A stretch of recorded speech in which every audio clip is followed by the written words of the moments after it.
Good morning students, welcome back. Last class में जो है आपने टोटल कॉस्ट और मार्जिनल कॉस्ट के बारे में बात की थी। मैंने उनको फॉर्मूले के थ्रू जो है आपको बता दिया था। ठीक है, आज जो है हम टोटल कॉस्ट की एवरेज कॉस्ट के बारे में बात करने वाले हैं। अगर आपने टोटल कॉस्ट को सही से पढ़ा है, ठीक है, तो आपको एवरेज कॉस्ट और इनमें प्रॉब्लम नहीं है। देखिए टीसी क्या था हमारा, पर्टिकुलर आप हर एक यूनिट पे जो भी कॉस्ट पे करते हैं उस कॉस्ट को अगर आप टोटल कर लेते हैं तो हमारी टोटल कॉस्ट आती है। ठीक है, पर्टिकुलर एक चीज की क्या कॉस्ट आई हमको अगर वो निकालनी हो तो हम क्या कर सकते हैं स्टूडेंट्स, एवरेज कॉस्ट हम कह सकते हैं टीसी अपॉन क्यू। जितने यूनिट्स आपने बनाई है उसकी टोटल कॉस्ट से आप उसको डिवाइड कर दें तो आपको एसी निकल के आ जाती है। मैंने आपको बताया था कि टोटल कॉस्ट भी हमारे दो पार्ट में डिवाइड होती है, टीवीसी एंड टीएफसी। ठीक है, तो हमने यहाँ पर भी बात करनी थी, यहाँ पर भी सेम चीज होती है, एएफसी एंड एबीसी। फर्स्टली आप ये देखिए एवरेज कॉस्ट होती क्या है। Cost per unit of output is called average cost. Cost per unit of output, आपके जितने भी आउटपुट आपके सामने आया है उसका एक पर्टिकुलर की एक कॉस्ट क्या आई है वो हम एवरेज कॉस्ट के थ्रू गेन करते हैं। मैंने आपको कहा था हमारे पास शॉर्ट टाइम में जो है कुछ चेंजेबल होते हैं और कुछ नॉन चेंजेबल वेरिएबल्स अवेलेबल होते हैं।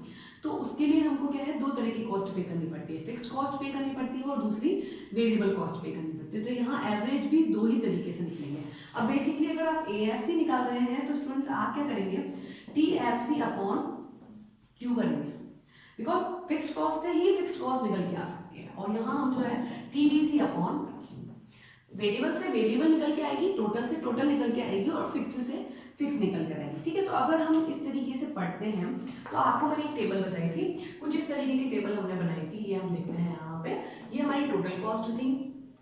सॉरी, हम यहाँ कह सकते हैं कि ये हमारी टोटल कॉस्ट है। एक्चुअली हम पहले टोटल कॉस्ट को निकालेंगे, फिर फिक्स्ड को, फिर वेरिएबल को। ये हमारी यूनिट्स थी। ठीक है, यहाँ हम 0, 1, 2, 3, 4, 5 एंड 6। ठीक है, हमारी टोटल कॉस्ट मान लीजिए 10, 20, वो धीरे धीरे कम होती है, ये चीज हम जानते हैं। तो यहाँ के अकॉर्डिंग जो है हम हमारा डेटा कलेक्ट करते हैं। ठीक है, 42 एंड 30, 48। अब अगर आपको मैं यहीं से एवरेज कॉस्ट निकालने के लिए कहूँ तो आप एक फॉर्मूला लगाएंगे, AC equals to TC upon Q। ठीक है, ये हमारा AC निकल रहा है यानी एवरेज कॉस्ट आ रहा है। ठीक है, पर यूनिट की यहाँ पे डिटेल आपको निकालनी है तो मैं 0 डिवाइड बाय 10 करूंगी तो 10 ही आएगा, या फिर हम ऐसे कह सकते हैं इंफिनिटी, इसको हम इससे डिवाइड करेंगे तो 20 ही आएगा। 28 डिवाइड बाय 2 तो हमारा आ जाएगा 14, फिर हम यहाँ 11.3 आ जाएगा, फिर आप देखेंगे तो 9.4 आएगा, फिर आप जो है 8.4 आएगा और द लास्ट वन इज 8। हमने क्या किया है, डिवाइड किया है 10 divide bye 0, 20 divide by 1, 28 divide by 2, 34 divide by 3, 38 divide by 4, 42 divide by 5 and 48 divide by 6। उसके थ्रू जो है आपको ये डेटा अवेलेबल हो जाता है। ठीक है स्टूडेंट्स, तो अगर आपको एसी निकालना हो तो बेसिक क्वेश्चन है आपकी टोटल का एवरेज आप निकालेंगे आपकी टोटल आउटपुट से, यानी आपकी आउटपुट का एवरेज आप टोटल कॉस्ट से निकालते हैं अगर, तो आपको जो है एवरेज कॉस्ट मिल जाती है। ठीक है, अब यही मैंने आपको बताया था कि फिक्स्ड कॉस्ट और वेरिएबल कॉस्ट में आप इसको अलग अलग से मेजर करते हैं। अगर आपने निकाला हो तो स्टूडेंट्स देखिए, मैं यहाँ पर आपको बताती हूँ कि एक ये है हमारे पास में यूनिट्स, यहाँ मैं लिखूंगी TFC, यहाँ मैं निकालूंगी आपकी AFC और यहाँ हम लिखेंगे TVC और यहाँ हम निकालेंगे हमारे AFBC। ठीक है, अब हम ये टेबल एक साथ ही कवर कर रहे हैं। अगर आपको याद हो तो हमारी कुछ यूनिट्स जो है वो एक के बाद एक हमारी जो है इंक्रीज होती है। ठीक है, इसके बाद में अगर आपको मैंने बताया तो टोटल फिक्स्ड कॉस्ट वो कॉस्ट होती है जो आप फिक्स फैक्टर्स पे पे करते हैं, यानी ये चेंज नहीं होती है। तो यहाँ हमने इसको 10 पे कंटिन्यूअसली कांस्टेंट कर दिया। ठीक है, अगर आपने इसको 10 पे कांस्टेंट कर दिया और हमारा AFC का फॉर्मूला PFC अपॉन Q है तो हम यहाँ पर इसको कैलकुलेट करेंगे। अगर आप यहाँ कैलकुलेट करते तो 10 divide by 1 equals to 10, 10 divide by 2 मतलब 5, फिर हमारा आएगा 3.3, फिर 2.5, फिर आएगा 2, फिर आएगा 1.67, फिर हम 1.43 एंड 1.25। क्लियर है, इसके अकॉर्डिंग आप अपना जो है डायग्राम भी बना सकते हैं, वो मैं आपको एक बार टेबल कवर होने के बाद में बताती हूँ।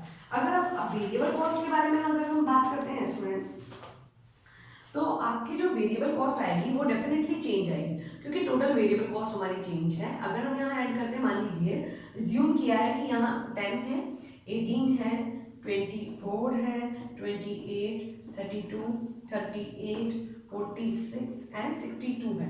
तो इसको भी हमको टीवीसी निकालने के लिए सॉरी एबीसी निकालने के लिए हमको क्या करना पड़ेगा, टीवीसी डिवाइड बाय क्यू। यहाँ हमने टीवीसी 10 डिवाइड बाय 1 किया तो 10 आएगा। 18 डिवाइड बाय अगर 2 करते हैं आप तो 9 आएगा।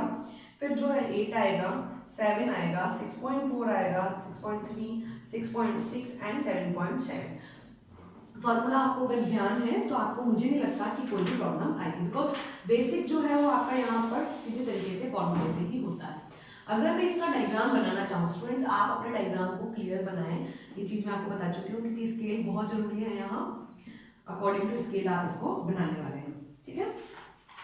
अगर मैं फिक्स्ड कॉस्ट का डायग्राम बनाना चाहूँ, मान लीजिए कि ये मैंने अपने 1 2 3 4 5 6 7 8, ठीक है, ये हमने कर दिया। यहाँ पर हमने लिया है फिक्स्ड कॉस्ट को AFC को, ठीक है, और यहाँ हमारी जो है वो यूनिट्स आएगी, ठीक है। ये आ गए 1 2 3 4 5 6 एंड 7 8। क्लियर है। अब जब आप अपना ABC बनाएंगे तो आपका ABC कुछ इस तरीके का बनता है।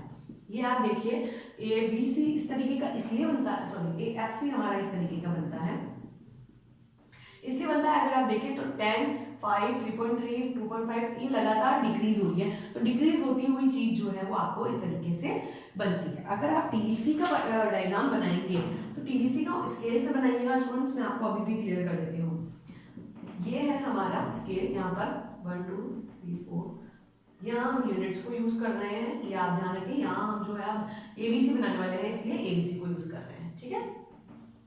यहाँ पर भी हम हमारा स्केल यूज करेंगे। अगर आप ABC बनाएंगे स्टूडेंट तो कुछ इस तरीके की ABC बनती है। ABC हमेशा जो है वो यू शेप में बनती है, बिकॉज ऑफ दिस कि अगर आप यहाँ देखते हैं तो धीरे धीरे डिक्रीज होती है, डिक्रीज होते होते फिर वो इंक्रीज भी होना शुरू हो जाती है, ठीक है। तो इसलिए जो है वो हमारा ABC हमेशा इसी शेप का बनता है। अगर आप AC बनाएंगे तो आप जो है इस टेबल के थ्रू AC भी बना सकते हैं। इन तीनों का एक कॉमन डायग्राम भी आपकी बुक में दिया हुआ है। अगर आपको टेबल समझ में आ जाती है तो आप इसको डेटा कलेक्ट करें और डेटा कलेक्ट करने के बाद स्केल से अपने कॉपी में या नोटबुक में जो भी है आपकी, वहां पर आप इसको मेंशन करें ताकि आपको कोई प्रॉब्लम ना आए। इसी के साथ साथ अगर हम मार्जिनल कॉस्ट के बारे में यहाँ बात कर लेते हैं स्टूडेंट्स। मार्जिनल कॉस्ट की जब आप बात कर रहे होते हैं तो मैंने आपको बताया था 2 फॉर्मूले इसके कि MC इक्वल्स टू होता है, या तो आप कर दें कि delta TC upon delta Q, ठीक है। और अगर आप ये नहीं कर सकते हैं तो MC equals to TCN upon TCN minus 1 होता है, ठीक है। प्रीवियस वाले से उसको निकालते हैं। इसका अगर आप कोई डायग्राम बनाएंगे तो कुछ इस तरीके का डायग्राम आपको यहाँ पर मिलता है। AC और MC अगर हम देखते हैं ना स्टूडेंट्स तो दोनों ही हमको यू शेप की मिलती है, बिकॉज यहाँ पर जो है आगे एक रिलेशनशिप आती है, वो बहुत इंपॉर्टेंट है आपके, वो चीज़ हम नेक्स्ट क्लास में पढ़ेंगे। यहाँ तक अगर आपको कोई भी प्रॉब्लम आती है तो आप कंसल्ट कर सकते हैं। Okay students, thank you.